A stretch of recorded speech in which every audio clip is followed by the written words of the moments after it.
Sergey Chudinov.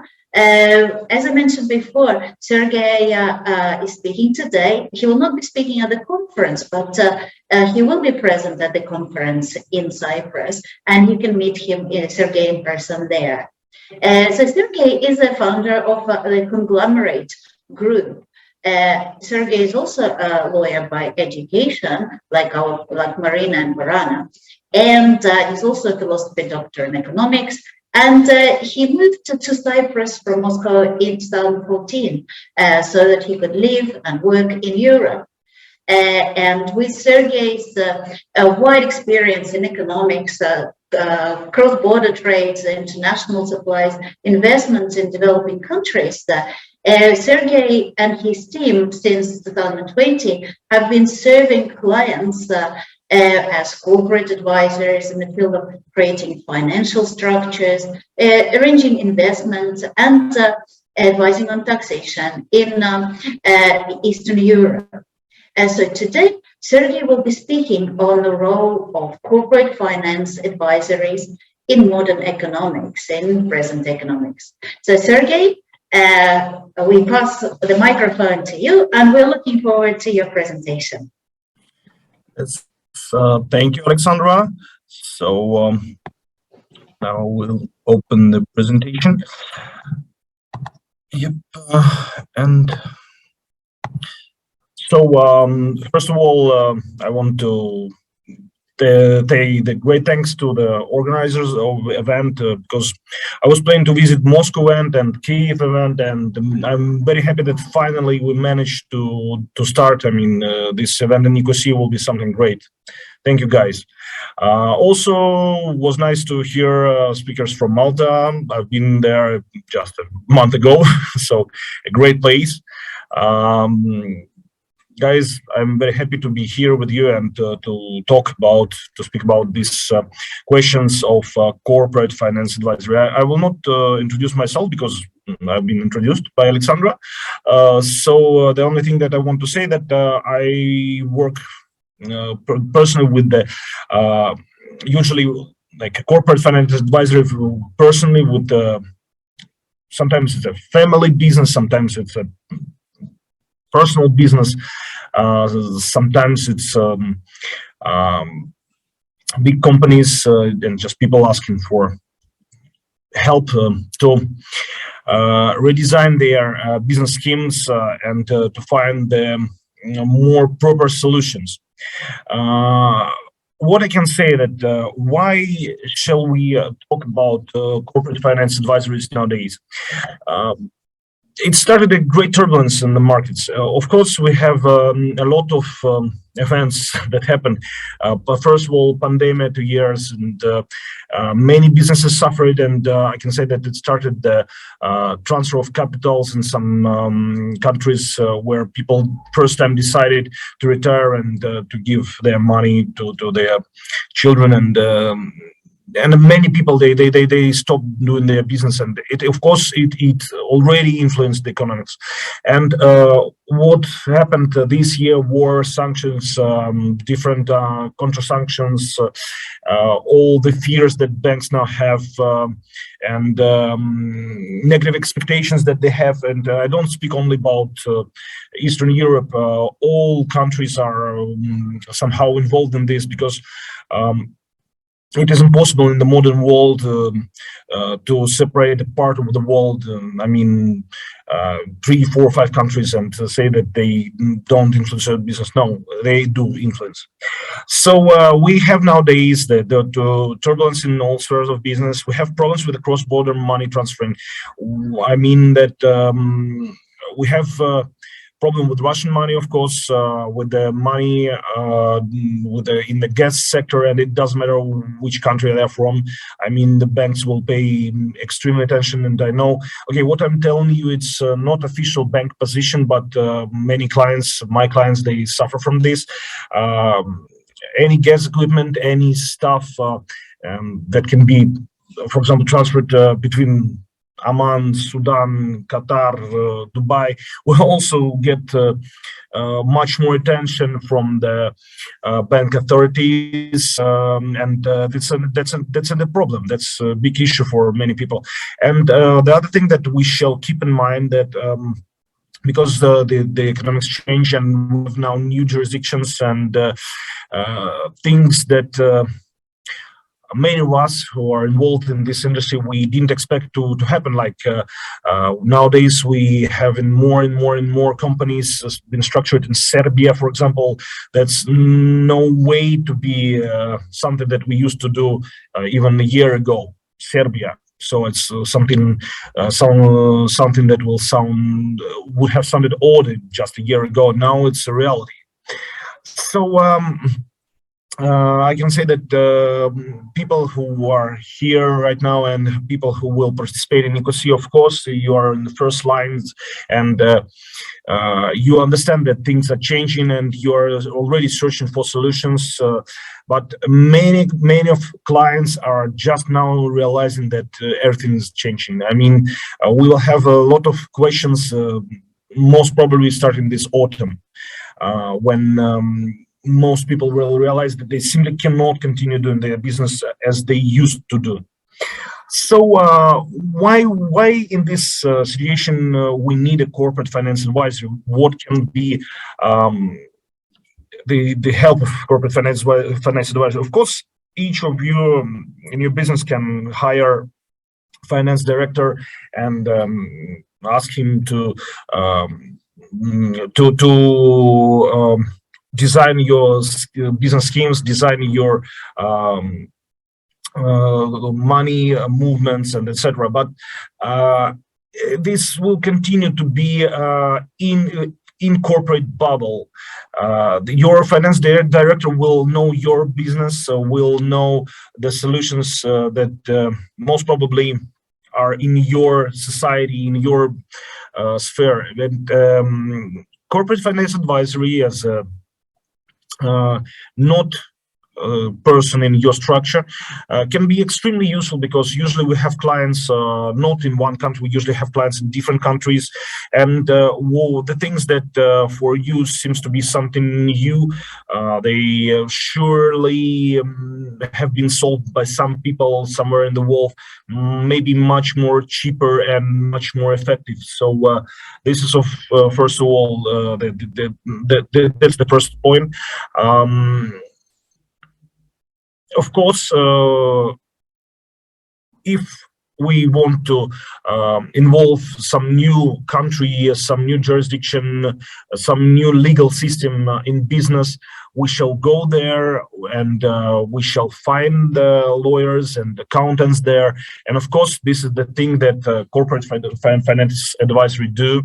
And this is very important. And also I want to say that in some situations it is even not possible to officially show your interest in these new jurisdictions, etc. So in that case, you'll need a proxy service, the thing that also been provided by corporate finance advisory. So that's what we need. Of course, nowadays, and I'm sure that you receive a lot of questions from your clients about issues with the stopped payments, more precise control payments, and etc. And it doesn't matter, as I said before, from which country the payment is coming and where it's going. You will get much attention, and I can say that some banks, they simply block by jurisdictions. Some banks, they block by type of business, etc. So we shall accept the reality. We shall understand that there are the solutions that are coming. Of course, in this presentation, I just named some things that first things that come in mind that we offer our clients, and we discuss them, etc. Of course, you shall keep in mind that how bankers understand the money movement, how they understand money shall move. So I mean, we have a case where money moved from Cyprus to Dubai, and even though it doesn't sound odd, but the bank cannot understand for a long period of time why client wants to do like this, because for a bank much more logical situation was that money come into Dubai and then go into Cyprus, and it's such a simple thing, but it's sometimes not so easy to explain this to the client, and it's important. I mean, to understand how the bank will understand this money movement, how, in my opinion of the bank, this money movement shall be performed. So, okay, change of UBO, it's quite logical. I think many of accountant companies in Cyprus and Malta right now are either already changed UBO for their clients or doing this right now. If we speak about Russian clients, for example, we shall keep in mind that conservative classical banks also they react slowly, and we offer our clients, for example, opening bank account. It's not bank account, actually account in EMEI, electronic money institutions, which are more dynamic actually nowadays, more easy and more effective by end of the day. And of course we offer crypto. We understand that this is a very nice and really working solution nowadays, because for example, I will name an example with the Ukraine.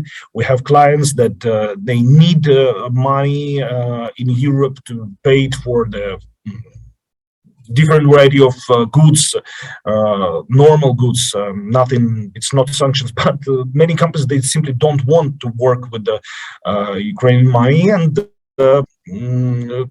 crypto is a nice solution. We're using it very effectively. So I mean, this is just examples that what corporate finance advisory can offer in this turbulence, risky period of time, and corporate finance advisory also is the person who, or structure who knows more about official and not official ways of solving business issues, and that's what I will tell next. So, about the new jurisdictions. Half year ago, a year ago, nobody will expect this to look like in this presentation, that Serbia will will be a hub for trade, that many companies will be opened right now for trade purposes, and if you just check that there is a straight flight between Belgrade and Moscow, and there are several cargo flights each week, and it's becoming one of the main solutions, for example, for bringing goods that are actually not under the sanctions, the goods, the normal goods, but things that you cannot bring because there is no logistic way and no logical way to bring them to Russia, and there is a great demand, and this will be. Georgia became a great IT hub. Tbilisi is now all crowded with the Ukrainian and Russian IT specialists, small startups that were thinking where to move and where to live, and comparing the classical IT jurisdictions like Cyprus, or I don't know, even Hungary, they choose in Georgia because it's more easy, rules are less strict, and everything is more dynamic. So it's this is the example what corporate finance advisory shall keep in mind, and also I shall name this Hungary's warehouse hub case, because everybody knows that it's coming a big great gross demand for the food this autumn. What we see, and we were talking to different companies that they started constructing and filling the warehouses in Hungary with the food, and it's becoming something new, and the things that never been before. So this line of business, something not classical, and knowing that things like this, it's a part of our job, and that's what we offer our clients. And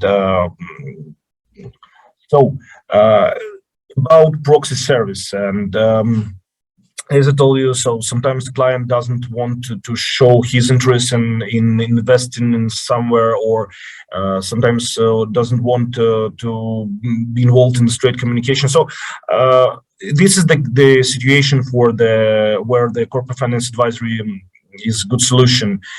First of all, so, as I told you, the first benefit will be the share of reputation, of course, because as I told you, corporate finance advisors, they are usually companies that have good reputation. They participate in events, they doing business, they have good track of their business activity. We also are communicating with in all these countries for example, I mentioned our group, Conglomerate group. We are communicating in these countries. We have lawyers, accountants, partners there, and we help our clients with communication with these kind of persons. It's easy to understand. Mostly in this conference will participate accountants, lawyers, and people that are involved in the industry. And you shall keep in mind that the client is something from a different world. Actually, he doesn't usually understand the lexic we are using. They doesn't understand things that we are talking. He understands his aim and his purpose, and from that point of view, corporate finance advisory is the extremely effective tool, because we help the client to communicate with the lawyers and accountants in different countries, and we explain our clients what will be the problems in communication and what shall we expect from them. So this is the main things actually I wanted to tell you. I'm ready to answer questions. I will be happy to talk to you during the event in Nicosia. My main point was that the world is changing and we need more and more professionalism, and we shall be ready for the new jurisdictions, new legal schemes, new structuring schemes, new tracks and ways of money movements. So this is it, Alexander.